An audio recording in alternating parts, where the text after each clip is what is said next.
إن الحمد لله نحمده ونصلي على رسوله الكريم أما بعد أعوذ بالله السميع العليم من الشيطان الرجيم من همزه ونفخه ونفثه بسم الله الرحمن الرحيم تبارك الذي إن شاء جعل لك خيرا من ذلك جنات تجري من تحتها الأنهار ويجعل لك قصورا۔ تفسیر القرآن کا سبق آج انشاءاللہ ہم سورۃ الفرقان رکوع نمبر 2 پڑھیں گے۔ پہلے اس کا لفظی ترجمہ دیکھتے ہیں، پھر انشاءاللہ اس کی تفسیر پڑھیں گے۔ تبارک الذی، بہت بابرکت ہے، الذی وہ ذات، انشاء اگر وہ چاہے، جعل بنا دے، لکا آپ کے لیے، خیرن بہتر، من ذالک اس سے، جنات باغات، تجری کہ بہتی ہیں، من تحتها الانہار ان کے نیچے سے نہریں، وَيَجْعَلْ لَكَ قُصُورًا اور وہ چاہے تو آپ کے لیے محل بنا دے، ایک محل نہیں کئی محل بنا دے۔ بلکہ کذبوا بالساعہ ان سب نے جھٹلایا قیامت کو، وَأَعْتَدْنَا اور ہم نے تیار کر رکھی ہے، لمن اس کے لیے جو کذبا جھٹلائے، بالساعہ قیامت کو، سعیرا بھڑکتی ہوئی آگ، اذا رأتہم جب وہ دیکھیں گے انہیں، من مکان بعید دور کی جگہ سے، سمعوا لہا وہ سب سنیں گے، لہا اس کی، تغیظاً غسیلی آواز، غصہ، وزفیرا اور چیخنا، چنگھاڑنا، وَإِذَا اور جب القوا وہ سب ڈالے جائیں گے، منہا اس میں، مکاناً ضیقا کسی تنگ جگہ میں، مقرنین سب جکڑے ہوئے ہوں گے، دعوا ہنالک ثبورا تو پکاریں گے وہاں ہلاکت کو، لا تدعو انہیں کہا جائے گا تم مت پکارو، الیوم آج کے دن، ثبورا واحدہ ایک ہلاکت کو، وَادْعُوا ثُبُورًا كَثِيرًا تم سب پکارو، ثُبُورًا كَثِيرًا بہت ساری ہلاکتوں کو پکار لو، قل کہہ دیجئے، اذالک خیر کیا یہ بہتر ہے، ام جنت الخلد یا بہتر ہمیشگی کی جنت، یا وہ بہتر ہے، التی وعد المتقون وہ جنت کے جس کا وعدہ سب متقی لوگوں سے کیا گیا ہے، کانت وہ ہے، لہم ان کے لیے، جزاء بدلہ، ومصیرا اور ٹھکانہ، لہم فیہا ما یشاؤون ان کے لیے اس میں وہ ہوگا، ما یشاؤون جو وہ سب چاہیں گے، خالدین ہمیشہ رہنے والے ہوں گے، کان علی ربک ہے آپ کے رب پر، وعدا مسئولا وعدہ مسئولا جو پورا کیا جائے گا، ویوم یحشرہم اور جس دن وہ سب اکٹھا کرے گا انہیں، وما یعبدون اور ان کو جس کی وہ سب عبادت کرتے تھے، من دون اللہ اللہ کے سوا، فیقول پھر وہ کہے گا، اَأَنْتُمْ اَضْلَلْتُمْ عِبَادِی کیا تم نے گمراہ کیا تھا میرے بندوں کو، ہؤلاء یہ سب، ام ہم ضلوا السبیل یا وہ خود راہ حق سے ہٹ گئے تھے، بھٹک گئے تھے، قالوا وہ سب کہیں گے، سبحانک پاک ہے تو، ما کانا نہیں تھا، ینبغی لنا لائق ہمارے یہ لائق نہیں تھا، ان نتخذ من دونک کہ ہم بناتے تیرے سوا، من اولیاء کوئی کارساز، کسی کو تیرے علاوہ ہم معبود اور مشکل کشا بناتے، یہ تو ہمارے لائق ہی نہیں تھا، ولیکن متعتم لیکن ان کی گمراہی کا سبب کیا ہے، ولیکن متعتہم لیکن تو نے فائدہ دیا انہیں، وآباءہم اور ان کے باپ دادا کو، حتی نسوا الذکر یہاں تک کہ وہ سب بھول گئے ذکر یاد کو، وکانوا اور وہ سب تھے، قوما بورا قوم ہلاک ہونے والے، فقد کذبوکم پس یقیناً ان سب نے جھٹلایا تم کو، بما تقولون ان باتوں میں سے، تقولون جو تم سب کہتے تھے، فما تستطيعون پس نہیں تم سب طاقت رکھتے، صرفاً ہٹانے کی، ولا نصرا اور نہ کسی مدد کی، ومن یظلم اور وہ کون ہے، یظلم جو ظلم کرے، منکم تم میں سے، ومن اور جو بندہ بھی، یظلم ظلم کرے گا، منکم تم میں سے، نذقہ ہم چکھائیں گے اسے، عذابا کبیرا عذاب بہت بڑا، وما ارسلنا قبلک اور نہیں ہم نے بھیجا آپ سے پہلے، من المرسلین رسولوں میں سے، الا انہم مگر بے شک وہ، لیأکلون الطعام بے شک یقیناً وہ کھاتے تھے کھانا، ویمشون فی الاسواق اور وہ سب چلتے تھے بازاروں میں، وجعلنا اور ہم نے بنایا، بعضکم تم میں سے بعض کو، لبعض بعض کے لیے، فتنةً آزمائش، اتصبرون کیا تم سب صبر کرتے ہو، وکان ربک بصیرا اور ہے آپ کا رب خوب دیکھنے والا۔ یہاں تک ہمارا رکوع کمپلیٹ ہوا، اور یہاں پہ پارہ نمبر 18 بھی کمپلیٹ ہو رہا ہے۔ تو ابھی اس کی تفسیر دیکھتے ہیں ہم۔ تبارک الذی، بہت یہ اس سے جو پچھلے آیات ہیں وہ اس کے ساتھ کنیکٹڈ ہیں، کہ وہ مشرکین مکہ نے ایک مطالبہ کیا تھا۔ یہ دیکھیں یہاں پہ وہ مطالبہ ہے، وقالوا ما لهذا الرسول، انہوں نے کہا کہ اس رسول کو کیا ہو گیا ہے، یأکل الطعام، یہ کھانا کھاتا ہے۔ اب اس مطالبے کا جواب جو ہے آج جو رکوع ہم پڑھ رہے ہیں اس کی آخری آیت میں ہے، ٹھیک ہے، اور آگے کچھ اور مطالبات ہیں۔ یہ کیسا رسول ہے، کھانا بھی کھاتا ہے، بازاروں میں بھی جاتا ہے، لولا انزل الیہ ملک، اس پر کوئی فرشتہ کیوں نہیں نازل ہوا، او یلقی الیہ کنز، اس پر کوئی خزانہ کیوں نہیں آتا، یا اس کے لیے کوئی باغ ہو جس سے یہ کھائے۔ تو اللہ نے اس کا جواب دیا، تبارک الذی، اللہ بابرکت ہے وہ ذات، اگر وہ چاہے، اس کی تو قدرت میں ہے، وہ تو جو چاہے کر دے، جعل لک خیرا من ذلک جنات، جس طرح کے باغات یہ چاہ رہے ہیں اس سے بھی بہتر بنا دے، اللہ کے لیے کیا مشکل ہے۔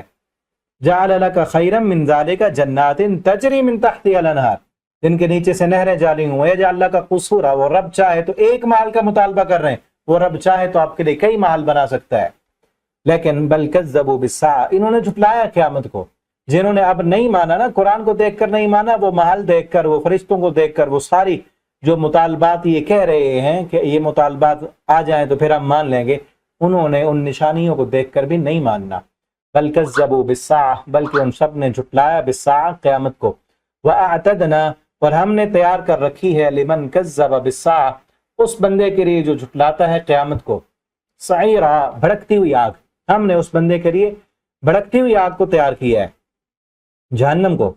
اب جہنم کا منظر جہاں پہ بیان کیا جا رہا ہے کہ جہنم کیسی ہے، اذا راتہم من مکان بعید، یہ جو اب دنیا میں جہنم سے نہیں ڈرتے اور کوئی تیاری نہیں کرتے جنت میں جانے کی، اور رب کی نافرمانی اور بغاوتوں پہ تلے ہوئے ہیں، اذا راتہم من مکان بعید، جب یہ اس جہنم کو دیکھیں گے دور سے، دور جگہ سے، ابھی جہنم دور ہوگی، تو اس وقت کیا ہوگا، سمعوا لہا تغیظا، وہ سب سنیں گے تغیظا، اس کا غصے کرنا، اس کے غصے والی آواز، وزفیرا، اور اس کا چیخنا، چنگھاڑنا۔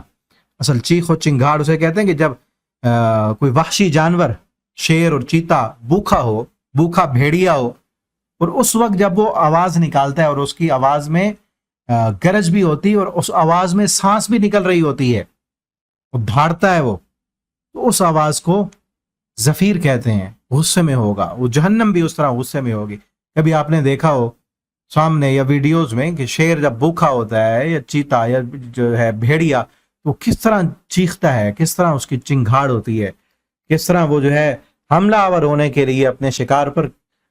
اسی طرح جہنم بھی اس دن بھوکے بھیڑیے کی طرح جہنمیوں پر اس قدر غصے میں ہوگی، ابھی وہ دور ہوں گے، یہ دیکھ کر چیخے گی، چنگھاڑے گی، یہ سن رہے ہوں گے اس کا چیخنا اور چنگھاڑنا۔ اور دوسری جگہ آتا ہے سورۃ المعارج میں، آگے چل کے ہم پڑھیں گے، وہ صرف چیخے چنگھاڑے گی نہیں، وہ بلائے گی، وہ جہنم چیخ چنگھاڑ کر بولا، تدعو من ادبر وتولی، وہ بلائے گی ہر اس بندے کو جو دنیا میں منہ موڑتا تھا، جو دنیا میں اللہ کی آواز سن کر، اذان کی آواز سن کر، قرآن کے پیغام سن کر منہ موڑ لیتا تھا، اسلام سے اس نے منہ موڑا ہوا تھا، کفر اور شرک کی زندگی اس نے بسر کی، ایسے بندے کو بلائے گی۔ تدعو من ادبر وتولی، دنیا میں جو پیٹ پھیر کر چلا جاتا تھا، اللہ کے احکامات کو نہیں سنتا تھا، پیٹ پھیر لیتا تھا، اپنی منمانی اور مرضی کی زندگی اس نے گزاری، جہنم کہے گی اب آ، تدعو، بلائے گی اسے، کہے گی آ ادھر آ، اور چیخ کر چنگھاڑ کر، وَإِذَا أُلْقُوا مِنْهَا، اور جب وہ ڈالے جائیں گے، منہا، اس جہنم میں،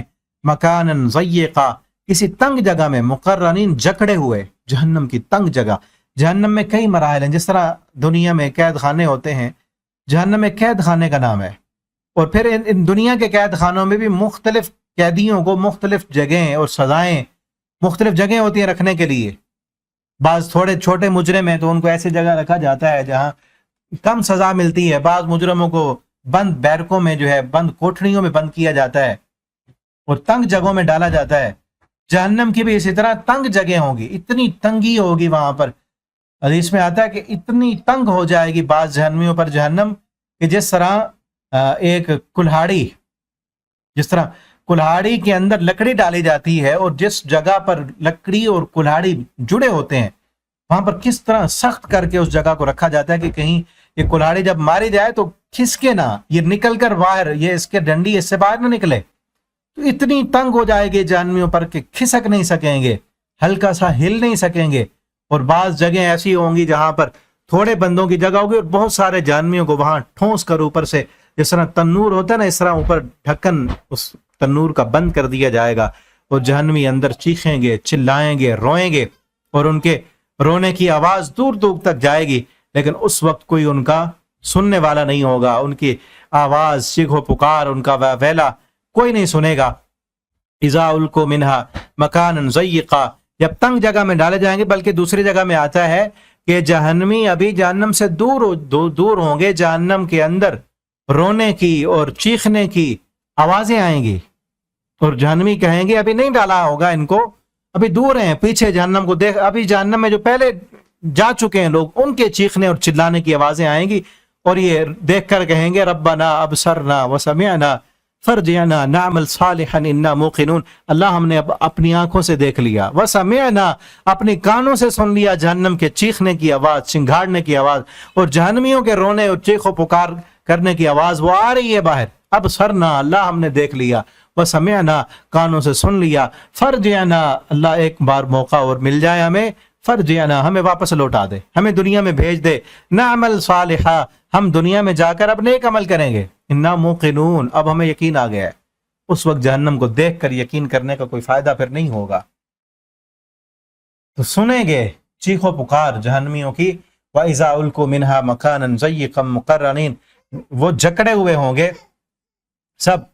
دعوا هنالك ثبورا، اس وقت پھر جہنم کی چیخ و پکار کو دیکھ کر، جہنم کا چیخنا اور چنگھاڑنا دیکھ کر ہلاکت کو پکاریں گے، اور کہیں گے کہ آج مر جاتے ہم، نہ ہوتے ہم، ہماری زندگی ختم ہو چکی ہوتی تو اس سے بہتر تھا. دعوا هنالك ثبورا، وہاں پر ہلاکت پکاریں گے. جس طرح سورۃ النبا میں آتا ہے نا، سورہ نبا کے آخر میں، کہ جس وقت دیکھیں گے نا کافر کہیں گے یقول یا لیتنی کنت ترابا، کافر جب دیکھے گا تو کہے گا کاش کہ میں مٹی ہو چکا ہوتا، میں مر گیا ہوتا، جس طرح دنیا میں مرا تھا، مجھے کوئی دوبارہ اٹھاتا نہ، مجھے اٹھانے والا کوئی نہ ہوتا. اس وقت بھی دیکھ کر کہیں گے کہ کاش ہم مر چکے ہوتے. دعوا هنالك ثبورا، ہلاکت کو پکاریں گے کہ ہم مر جائیں، اس سے بہتر ہے ہماری زندگی کو ختم کر دیا جائے. لیکن اس وقت یہ تو نہیں ہوگا نا کہ زندگی ختم ہو جائے. مرنے کے بعد جو زندگی شروع ہوگی، آخرت کی زندگی، وہ ہمیشہ ہمیشہ کی زندگی ہے، چاہے جہنم میں ہے یا جنت میں ہے، زندگی ہمیشہ رہے گی.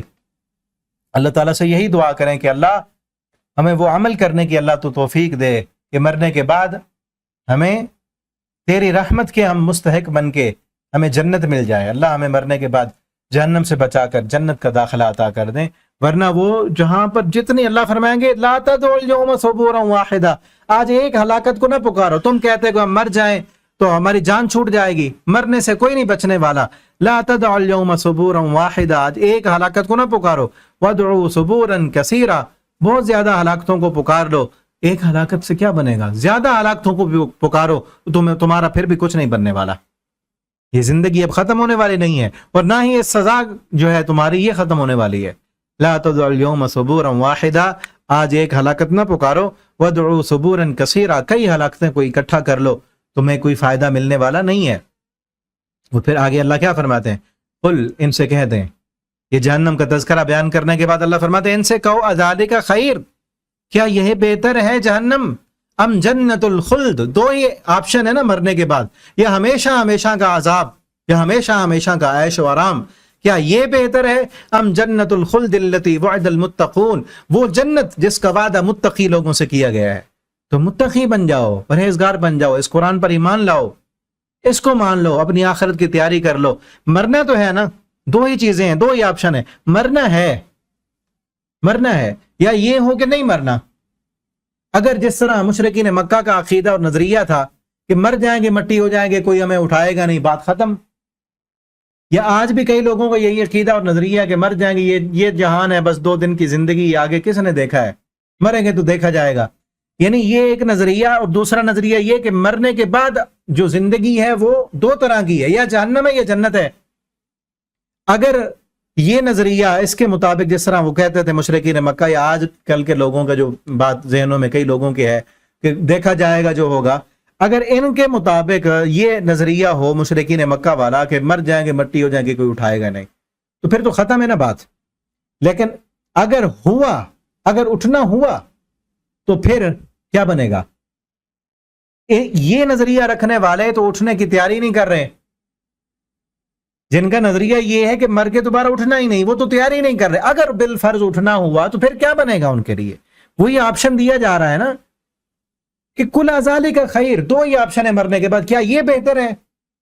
تو پھر تیاری کر لو نا، زندگی تو ہے، مرنا تو ہے نا سب نے، یہ تو کہیں نہیں ہے نا کہ ہمیشہ تم رہو گے پھر اس زندگی میں، نہیں مانتے آخرت کو تو پھر اس دنیا میں ہمیشہ رہو گے، ختم ہو جانا ہے۔ تو اس لیے جو آپشن اچھا ہے اسی کو اپنا لو نا، وہی نظریہ اور عقیدہ اپنا لو۔ اگر مرنے کے بعد کچھ نہ ہوا، یعنی ان کا نظریہ عقیدہ کہ مرنے کے بعد مر جائیں گے، مٹی ہو جائیں گے، کوئی اٹھائے گا نہیں، تو پھر مرنے کے بعد اٹھنے والا نظریہ رکھنے والوں کو بھی نقصان تو کوئی نہیں ہے۔ یہ نظریہ اور عقیدہ جو رکھتے ہیں کہ مرنے کے بعد دوبارہ اٹھنا ہے اور اس کی تیاری کر رہے ہیں، ان کو اس نظریے پر رہتے ہوئے بھی نقصان نہیں ہے، ان کا نظریہ بھی اگر ہو گئے تو پھر بھی نقصان ان کو تو نہیں ہے نا۔ جو نظریہ یہ ہے، جن لوگوں کا یہ نظریہ ہے کہ مرنے کے بعد اٹھنا نہیں ہے، اگر اٹھ کھڑے ہوئے تو پھر کیا بنے گا؟ نقصان تو ان کا ہے نا، ان کے لیے تو کوئی نقصان نہیں، کیونکہ یہ تیاری کر رہے ہیں مر کر دوبارہ اٹھنے کی، اٹھنا ہوا تو تیاری ہے پڑی ان کی۔ اور یہ بات تو سمجھانے کے لیے میں بتا رہا ہوں نا آپ کو، ہمارا عقیدہ اور نظریہ تو یہ ہے نا کہ ہم نے اٹھنا ہے دوبارہ، اللہ نے ہمیں مارنا ہے، مرنے کے بعد دوبارہ اٹھانا ہے، اور اس زندگی کا اللہ نے حساب لینا ہے ہم سے، اور ہم یہ تیاری کر رہے ہیں، اور اللہ سے یہ دعا کرتے ہیں کہ اللہم حاسبنا حسابا یسیرا، اللہ ہم سے آسان حساب لینا۔ آسان حساب پہلے کئی دفعہ بتا چکے ہیں کہ اللہ تعالیٰ سرسری طور پر بتائیں گے یہ تیرے گناہ ہیں، یہ نیکی ہیں، میں نے تجھے دنیا میں معاف کر دیا تھا، جا آپ بھی معاف ہے، ورنہ حساب اللہ پوچھ لیں یہ کام کیوں کیا تو کوئی نہیں دے سکتا، ٹھیک ہے نا؟ ایسا حساب اللہ ہم سے نہ لے، ہمیں یہ دعا کرتے رہنا چاہیے، اور ہمارا یہ عقیدہ اور ایمان ہے، ٹھیک ہے نا، کہ ہمارا ان جیسا تو عقیدہ نظریہ نہیں ہے نا جس طرح مشرکین مکہ کا تھا، ہمارا تو ایمان ہے، عمل ہے، اسی لیے قرآن پڑھا رہے ہیں کہ اللہ ہم نے مرنے کے بعد اٹھنا ہے اور اس کی تیاری ہم کر رہے ہیں۔ تو دو ہی آپشن ہے، کل ذالک خیر ام جنت الخلد التی وعد المتقون، جس کا وعدہ متقی لوگوں سے ہے تو متقی بن جاؤ، اللہ کا ڈر اپنے دلوں میں پیدا کر لو۔ کانت لہم جزاء و مصیرا، وہ بدلہ ہے بہترین اور بہترین ٹھکانہ ہے۔ لہم فیہا ما یشاؤن، اس جنت میں کیسی زندگی ہوگی؟ جو چاہیں گے وہ ملے گا، بات ہی ختم کر دی اللہ نے، ٹھیک ہے نا؟ جنت کی نہریں، جنت میں جو ہے پھل، جنت کے پرندے، گوشت، عیش و آرام، ہمیشہ کی صحت، ہمیشہ کی جوانی، ہمیشہ کا حسن، ٹھیک ہے نا؟ اور جنت کی عورتوں سے شادیاں، سب کچھ ہوگا وہاں، دودھ کی نہریں ہوں گی، شراب اور شہد کی نہریں ہوں گی، سب کچھ اللہ فرماتے ہیں یہ سارا کچھ، اور پھر لہم فیہا ما یشاؤن، جس کے ذہن میں جو خواہش ہے، جو اس کے ذہن میں اس نے عیش و آرام کے جو ہے منظر سجا رکھے ہیں، وہ سارا کچھ وہاں پہ ہوگا۔ تو جنت میں تو یہ سوچ یہ دنیا والی تو نہیں ہوگی نا، دنیا میں بھی دیکھا نا، ہم جب چھوٹے تھے سوچ اور تھی، بڑے ہوئے سوچ اور ہوئی، اور بڑے ہوئے تو اور سوچ بدل گئی، کئی چیزیں پہلے ہم چاہتے تھے کہ یہ ہو جائے، آپ چاہتے ہیں کہ وہ ہماری سوچیں پتہ نہیں کیسی تھیں، ان چیزوں کی تو کوئی ضرورت ہی نہیں ہے۔ جنت میں جا کر سوچ بھی اعلیٰ ہو جائے گی، تو اس وقت جو بھی سوچیں گے، جو چاہیں گے، اللہ تعالیٰ وہی کر کے دکھا دیں گے۔ تو کیا ہی بہتر ہے وہ زندگی کہ انسان مرنے کے بعد والی زندگی کی تیاری کرے۔ اللہ تعالیٰ ہمیں اس تیاری کرنے کی توفیق عطا فرمائے۔ خالدین فیہا، ہمیشہ ہمیشہ رہیں گے۔ سب سے بڑی جنت کی یہ خوبی ہے کہ جنت ہمیشہ کے لیے، وہاں کی جوانی ہمیشہ کی، وہاں کا حسن ہمیشہ کا، وہاں کی لذتیں ہمیشہ کی، عیش و آرام ہمیشہ کا، سکون ہمیشہ کا۔ اس دنیا کی سب سے بڑی خرابی یہ ہے، یہاں پر کوئی بھی چیز ہمیشہ کے لیے نہیں ہے، نہ صحت ہمیشہ کے لیے، نہ جوانی ہمیشہ کے لیے، نہ حسن ہمیشہ کے لیے، نہ سکون ہمیشہ کے لیے، نہ ہی پریشانی ہمیشہ کے لیے، نہ ہی دکھ اور ٹینشن مصیبت آ جائے اللہ کی طرف سے تو وہ ہمیشہ تھوڑی رہتی ہے، ٹل جاتی ہے۔ اسی طرح خوشی بھی ہمیشہ نہیں رہتی، ختم ہو جاتی ہے۔ یہ دنیا عبث ہے، یہ ختم ہونے والی ہے۔ انما الدنیا فنا لیس للدنیا ثبوت، دنیا تو فنا ہے، دنیا کے لیے کوئی بقا نہیں ہے۔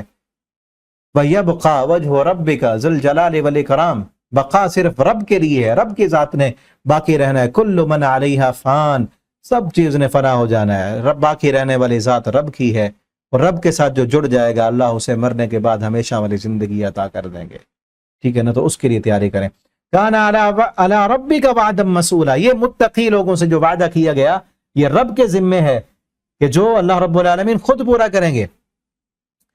وَيَوْمَ يَحْشُرُهُمْ، اور جس دن وہ اکٹھا کرے گا انہیں، قیامت کے دن جب اللہ تعالیٰ اکٹھا کریں گے سب کو، وَمَا يَعْبُدُونَ، اور ان لوگوں کو کی بھی جن کی وہ عبادت کرتے ہیں، یعنی جو دنیا میں نیک لوگ بزرگ ان کی جو ہے ان کے مرنے کے بعد ان کی کئی لوگ ان کے بت بنا کے، جس طرح مشرکین مکہ نیک لوگوں کے بت بنا کے ان کی پوجا کرتے تھے، اور آج بھی کئی لوگوں نے نیک بزرگوں کی قبریں بنائی ہوئی ہیں، ان کی قبروں پہ سجدے کر رہے ہیں، ٹھیک ہے نا، ان کو پوج رہے ہیں۔ اللہ تعالیٰ پھر ان نیک بزرگوں کو، ان نیک لوگوں کو، اللہ کے جو اولیاء تھے ان کو اٹھائیں گے اور کھڑا کریں گے اور ان سے پوچھیں گے وما یعبدون من دون اللہ، اور جو اللہ کے علاوہ، اللہ کے سوا جن کو پکارتے تھے، فیقول، بس ان کو کہیں گے جس کی وہ عبادت کرتے تھے اللہ کے سوا، فیقول، پھر وہ جواب دیں گے، کیا کہیں گے؟ انتم اضللتم عبادی، نہیں بلکہ فیقول، اللہ تعالیٰ کہیں گے کیا تم نے میرے بندوں کو گمراہ کیا؟ یعنی تم نے ان کو کہا تھا کہ ہم سے مانگو، تم نے ان کو کہا تھا ہمارے سامنے سجدہ کرو، تم نے ان کو کہا تھا ہمارے فوت ہونے کے بعد ہماری جو ہے دربار بنا کے، قبر بنا کے وہاں پہ آ کے تم ہمیں سفارشی بنا کر یہاں پہ آ کے سجدے کر کے ہاتھ پھیلا کے دعائیں کرتے رہنا، تم نے ان کو گمراہ کیا۔ اصل ضلال کہتے ہیں جس کو راستہ بھول جائے، اصل راستہ تو یہ تھا کہ رب کے سامنے جھکنا ہے، رب سے مانگنا ہے۔ تم نے ان کو کہا تھا کہ یہ راستے اختیار کرو، یہ سفارشیں، یہ واسطے اور وسیلے، اس سے مانگو ورنہ اللہ نہیں سنتا، ان کو تم نے کہا تھا۔ ام ہم ضلوا السبیل، یا وہ خود راستے سے بھٹک گئے۔ اب وہ کیا کہیں گے؟ قالوا، وہ سب کہیں گے سبحانک، اللہ تو پاک ہے، تو ایسے کام سے پاک ہے، ایسی شراکتوں سے پاک ہے جو انہوں نے کی، لیکن ما کان ینبغی لنا، ہمارے بھی یہ لائق نہیں ہے کہ ان نتخذ من دونک من اولیاء، کہ ہم تیرے سوا کسی اور کو کارساز بناتے، تیرے سوا کسی اور کو معبود بناتے، تیرے سوا کسی اور کی طرف ہم ان کو لے کے جاتے، ان کو گمراہ کرتے۔ وَلَٰكِن مَتَّعْتُمْ، لیکن ان کی گمراہی کا سبب کیا تھا؟ وَلَٰكِن مَتَّعْتَهُمْ وَآبَاءَهُمْ، لیکن تو نے ان کو فائدہ دیا نا دنیا میں، ان کے باپ دادا کو بھی دنیا کا عیش و آرام دیا، دولتیں دی، حکومتیں عطا کی، ان کو جو ہے سرداریاں دیں، کم متعتہم، تو نے ان کو دنیا کے بڑے فائدے دیے، ان کے آباء و اجداد کو بھی دیے، اتنے فائدے، حتیٰ نسوا الذکر، یہاں تک کہ یہ تیری یاد بھی بھول گئے، تیرا راستہ بھی بھول گئے، تیرے احکامات کو بھی انہوں نے پس پشت ڈال دیا۔ صحیح راستہ کیا تھا؟ انہوں نے اس راستے کو حاصل کرنے کی کوشش ہی نہیں کی۔ کیوں؟ دنیا اتنی تھی، فائدے اتنے تھے، دنیا کی رونقوں لذتوں میں اس قدر گم ہو گئے، نسوا الذکر، یہاں تک کہ تیری نصیحت کو، تیری یاد کو یہ بھول گئے۔ ذکر سے مراد قرآن ہے، قرآن کو یہ بھول گئے، ذکر سے مراد اللہ کے احکام ہے کہ تیرے احکامات کو یہ بھول گئے، ذکر سے مراد نماز ہے، نماز یہ بھول گئے، ذکر سے مراد دعا ہے، اللہ کی عبادت، رب کی عبادت کو یہ بھول گئے۔ اللہ ان کی گمراہی کا سبب کیا ہے؟ کہ تو نے ان کو دنیا کا عیش و آرام دیا۔ یہاں ہم بھی سوچیں، جب ہم دنیا کے لوگوں کے پاس عیش و آرام دیکھتے ہیں، سہولتیں دیکھتے ہیں، پیسہ دیکھتے ہیں، تو ہماری سوچ کیا ہوتی ہے؟ یہ اپنے بارے میں اگر تکلیف مل جائے تو تب ہم کیا کہتے ہیں؟ کیا ذہن میں آتا ہے؟ یا عیش و آرام ملے تو تب کیا ہمارے ذہن میں آتا ہے؟ اگر اکثر ہمارا نا ذہن یہ ہوتا ہے کہ فلاں بندے کے پاس نا اس کو کوئی بیماری نہیں ہے، اس کے پاس گاڑی بھی ہے، اس کے پاس پیسہ بھی ہے، کاروبار بھی اچھا اس کا چل رہا ہے، جاب بھی اس کی بڑی زبردست لگی ہوئی ہے، یا فلاں بندہ وہ بڑا سیٹل ہے، ہمارے ذہن میں کیا آتا ہے فوراً؟ کہ اللہ اس سے راضی ہے۔ یا کسی کے بارے میں کس پر کوئی تکلیف آ جائے، پریشانی اور مصیبت آ جائے، میرے ذہن میں کیا آتا ہے؟ اس نے کچھ کیا ہوگا نا، پھر نافرمانی ہوگی اس کی، اللہ کی ناراضگی آ گئی ہوگی، پکڑ آئی ہوئی ہے نا اس پر، ٹھیک ہے نا۔ لیکن یہ سوچ درست نہیں ہے۔ درست سوچ کیا ہے کہ اگر ایک بندہ اللہ کے ساتھ اس کا تعلق درست ہے، حلال و حرام کی وہ پرواہ کرتا ہے، کسی کے ساتھ ظلم اور زیادتی نہیں کرتا، اس بندے پر اللہ کے انعامات ہیں، اللہ کی نوازشات ہیں، برکتیں اور رحمتیں، تو تب ہم سوچیں کہ یہ دنیا بھی اس کی درست ہے اور اس کے اللہ کے ساتھ تعلقات بھی، دین بھی اس کا درست ہے، تو اللہ کی رحمت ہے اس پر، ٹھیک ہے نا۔ اسی طرح جس بندے کا دین درست ہے، اللہ کے ساتھ تعلقات درست ہیں، نماز، اخلاق، حلال و حرام کی پرواہ کرتا ہے، کسی پر ظلم اور زیادتی نہیں کرتا، انصاف کرنے والا ہے، لیکن اس پر مصیبتیں بھی آ رہی ہیں، تب بھی ہماری سوچ یہ ہو کہ اللہ اس سے راضی ہیں، اس پر مصیبت، مشکل، پریشانی اس لیے آ رہی ہے کہ اس کی آزمائش ہو رہی ہے۔ بین ہی اسی طرح جس بندے کا اللہ کے ساتھ تعلق درست ہے اور اللہ نے دنیا بھی اس کو دی ہوئی ہے، اللہ نے دے کر اس کو آزمایا ہے، ٹھیک ہے نا۔ اس کے الٹ دیکھیں کہ جو بندہ جس کا تعلق اللہ کے ساتھ درست نہیں ہے، دینداری اس کی اچھی نہیں ہے، ظلم اور زیادتیاں کرنے والا، نافرمان ہے رب کا، بغاوتیں کرنے والا ہے، لیکن دنیا اس کو ملی ہوئی ہے، تو یہ اللہ کی خوشنودی نہیں ہے، اللہ اس سے راضی ہے، اللہ کی ناراضگی ہے، لیکن اللہ نے ڈھیلی رسی چھوڑی ہوئی ہے کہ جا جو کرتا کر لے۔ ان کے ساتھ بھی یہی تھا نا، وَلَٰكِن مَتَّعْتَهُمْ وَآبَاءَهُمْ، اللہ ان کو تو نے دنیا کے بڑے فائدے دیے، ان کے آباء و اجداد کو بھی دی، حتیٰ کہ یہ تیرا ذکر بھی بھول گئے۔ ٹھیک ہے نا. اور اسی طرح جب جو بندہ نافرمان ہے رب کا اور اس کے بعد دنیا بھی نہیں ہے تب بھی وہ آزمائش میں اور اللہ اس سے راضی نہیں ہے. ٹھیک ہے نا. دونوں صورتیں اللہ تعالیٰ کی آزمائش کی ہیں. جس اللہ کی رضامندی اس سے ہم جانچیں اور پرکھیں کہ جس بندے کا دین اچھا ہے، اللہ کے ساتھ تعلق اچھا ہے، وہ جو ہے کسی کے ساتھ ظلم زیادتی نہیں کرنے والا، اللہ کے حقوق بھی پورے کرتا ہے، بندوں کے حقوق بھی پورے کرتا ہے، تب ہم یہ کہہ سکتے ہیں کہ یہ اللہ تعالیٰ کے اس پر انعامات ہیں، یہ اللہ تعالیٰ اس سے راضی ہیں. صرف دنیا کو دیکھ کر فیصلہ نہیں کرنا چاہیے. فقد کذبوکم، بس یقیناً ان سب نے جھٹلا دیا تمہیں، بما تقولون، ان باتوں میں سے جو تم سب کہتے تھے. یعنی جن کی وہ عبادت کرتے تھے وہ کہہ دیں گے ہم نے تو نہیں کہا، جھٹلا دیں گے. یہ قرآن میں اور بھی کئی جگہوں پر ہے کہ جن کو انہوں نے معبود بنایا ہوا ہے وہ آ کر کہہ دیں گے کہ اللہ ہم نے تو نہیں ان کو کہا تھا کہ ہمیں معبود بنانا، ہمیں سفارشی بنانا. فما تستطيعون صرفا، پھر ان کی کوئی ہمت طاقت ان کے پاس نہیں ہوگی کہ اپنی اس بات کو ہٹا سکیں. ولا نصرا، اور کوئی اپنی بھی مدد نہیں کر سکیں گے، نہ کوئی اور ان کی مدد کرنے والا ہوگا. ومن یظلم منکم نذقہ، اور جو بندہ بھی ظلم کرے گا، ظلم سے مراد شرک ہے، اللہ کی عبادت میں کسی اور کو شریک کرے گا، کسی اور کو سفارشی بنائے گا، نذقہ، اللہ فرماتے ہیں ہم چکھائیں گے اس کو عذاباً کبیرہ، بہت بڑا عذاب. اب اس آخری آیت میں پچھلے رکوع کی جو آخری آیت تھی اس کا جواب دیا جا رہا ہے. انہوں نے اعتراض کیا تھا نا کیسا رسول ہے، کھانے بھی کھاتا ہے، بازار میں تجارت بھی کرتا ہے. اللہ نے فرمایا وما ارسلنا من قبلک من المرسلین، یہ پہلا رسول نہیں ہے جو کھانا کھاتا ہے. آپ سے پہلے جتنے بھی ہم نے رسول بھیجے وہ سب کے سب کیا کرتے تھے، الا انہم لایأکلون الطعام، مگر وہ بے شک یقیناً وہ کھانا کھاتے تھے. جتنے بھی بھیجے، ما ارسلنا من قبلک من رسول، کوئی بھی رسول ہم نے نہیں بھیجا مگر وہ کیسا تھا، لایأکلون الطعام، وہ کھانا کھاتا تھا. ویمشون فی الاسواق، بازاروں میں بھی چلتے تھے، انسان ہی تھے، تجارت بھی کرتے تھے، وہ انسان تھے، وہ سب کچھ کیا کرتے تھے. اب دیکھیں نا قرآن میں بار بار آتا ہے، مشرکین مکہ کا یہی اعتراض تھا کہ ہم جیسا انسان کیوں ہے، ہم اپنے جیسے بندے کی کیوں بات مانیں.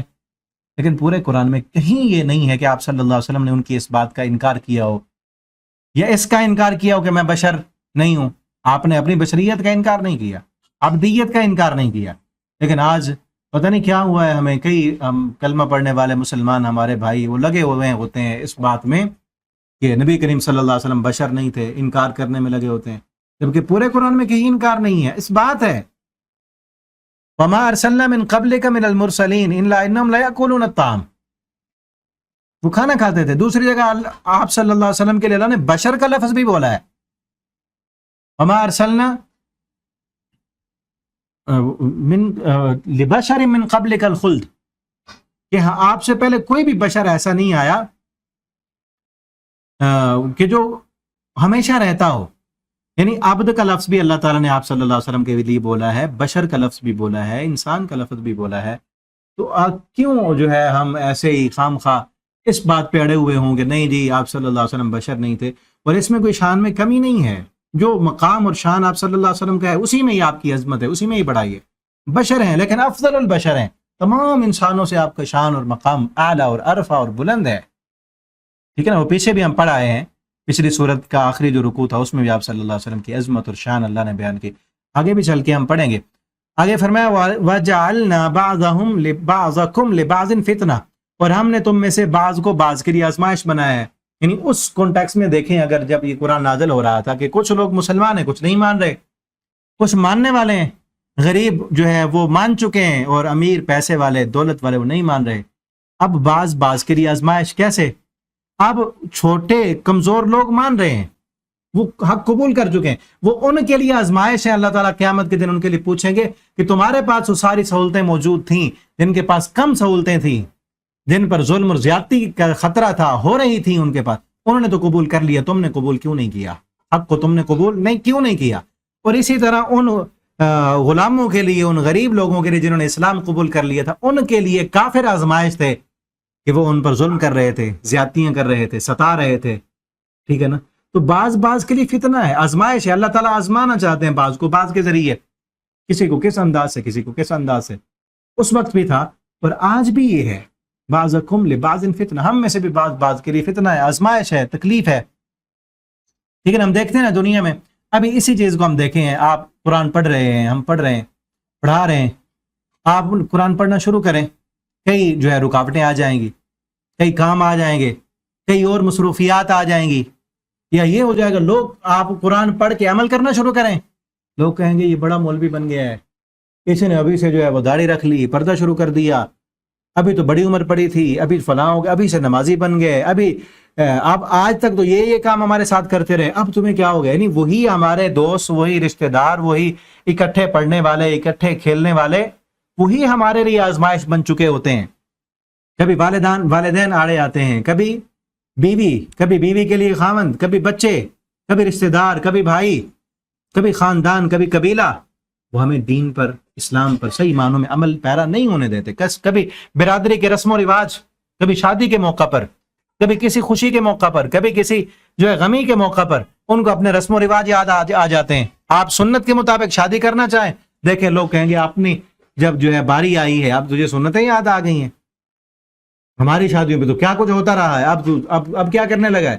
یعنی وہ یہ ایک فتنہ ہے، یہ آزمائش ہے ہمارے لیے، ٹھیک ہے۔ اور اسی طرح بعض لوگ ایسے بھی ہوتے ہیں جن سے آپ کا ذہن نہیں ملتا، آپ ان سے اختلاف کرتے ہیں، ان کا ذہن اور طرح کا ہے، ان کا مزاج اور طرح کا ہے، آپ کا مزاج اور ہے، وہ بھی آپ کے لیے آزمائش ہے۔ اسی طرح جو ہے بیوی بھی ہو سکتی ہے، بیوی آپ کا مزاج اور ہے، بیوی کا مزاج اور ہے، یا بیوی کے لیے شوہر ہو سکتا ہے، بیوی کا مزاج اور ہے، اس کا اور ہے، اب وہ پسند نہیں۔ اب یہ کیا ہے؟ آزمائش ہے نا۔ یا جس علاقے میں، جس کمپنی میں جہاں آپ رہ رہے ہیں، کام کر رہے ہیں، وہاں بھی کئی قسم کے لوگ آپ کو ملیں گے جن کی باتیں اچھی نہیں لگیں گی، کسی کا لہجہ اچھا نہیں لگے گا، کسی کا کردار اچھا نہیں لگے گا۔ اب انسان کو کیا کرنا چاہیے؟ انسان کو اس پر صبر کرنا چاہیے۔ کسی کی بات سمجھ نہیں آ رہی تو اس پر صبر کر لیں، ٹھیک ہے نا۔ کسی کی کوئی لہجہ کوئی کام اس کا اچھا نہیں لگا، اس کا مزاج اچھا نہیں لگا تو اس پر صبر کریں۔ یہی تو ہے نا، اتصبرون، کیا تم صبر کرو گے؟ وَجَعَلْنَا بَعْضَكُمْ لِبَعْضٍ فِتْنَةً، ہم نے تم میں سے بعض کو بعض کے لیے فتنہ، آزمائش بنایا ہے۔ اتصبرون، کیا تم اس پہ صبر کرو گے یا نہیں کر سکتے صبر؟ جو بے صبری کرے وہ کیا کر لے گا؟ ایک بندہ جہاں رہ رہا ہے اس کو ارد گرد کا ماحول اچھا نہیں لگتا، یا کسی ایک بندے کا مزاج اچھا نہیں لگ رہا، کسی دوسرے کا اچھا نہیں لگ رہا، وہ کہے کہ نہیں میں ان کو چھوڑ کے میں تو چلا ہوں، جان چھوٹ جائے گی میری، اس بندے نے تو میرا جینا آرام کر رکھا ہے، اس کے ساتھ تو میری نہیں گزر سکتی، میں چھوڑ کے جا رہا ہوں۔ چھوڑ کے چلا جائے تو کیا ہوگا؟ چھوڑ کے چلا جائے گا تو کسی جگہ اور جائے گا نا، جہاں جائے گا ہو سکتا ہے یہاں ایک اس کے مزاج کے خلاف تھا، وہاں 2 نکل آئے جو اس کے مزاج کے خلاف ہوں، یہاں ایک اچھا نہیں لگ رہا تھا وہاں 10 ہوں جو اس کو اچھے نہ لگیں، ٹھیک ہے نا۔ ابھی کل پرسوں کی بات ہے، ہمیں ایک دوست ہیں ہمارے، اس کو بڑے، ہمارے استاد جی بھی اس کو سمجھا رہے تھے، وہ یہی سمجھایا ان کو، ان کی اپنی بیوی سے نہیں بن رہی، اور بہت آخری سٹیج تک پہنچ چکے، تو استاد جی نے کہا کہ آپ یہ کریں، بس نہیں اس کو رکھ سکتے تو آپ اس کو چھوڑ دیں، طلاق دے دیں۔ امساکم بمعروف او تسریحم باحسان، اچھے طریقے سے رکھنا ہے تو رکھیں، نہیں رکھتے تو پھر آپ چھوڑیں، طلاق دیں۔ اب طلاق کی جب باری آتی ہے تو پھر اگلے اس کو آ جاتے ہیں، پھر یہ پریشانیاں آئیں گی، پھر میرا والد ناراض ہو جائے گا، پھر خاندان میں، پھر برادری میں نام، وہ یہ ساری چیزیں آتی ہیں۔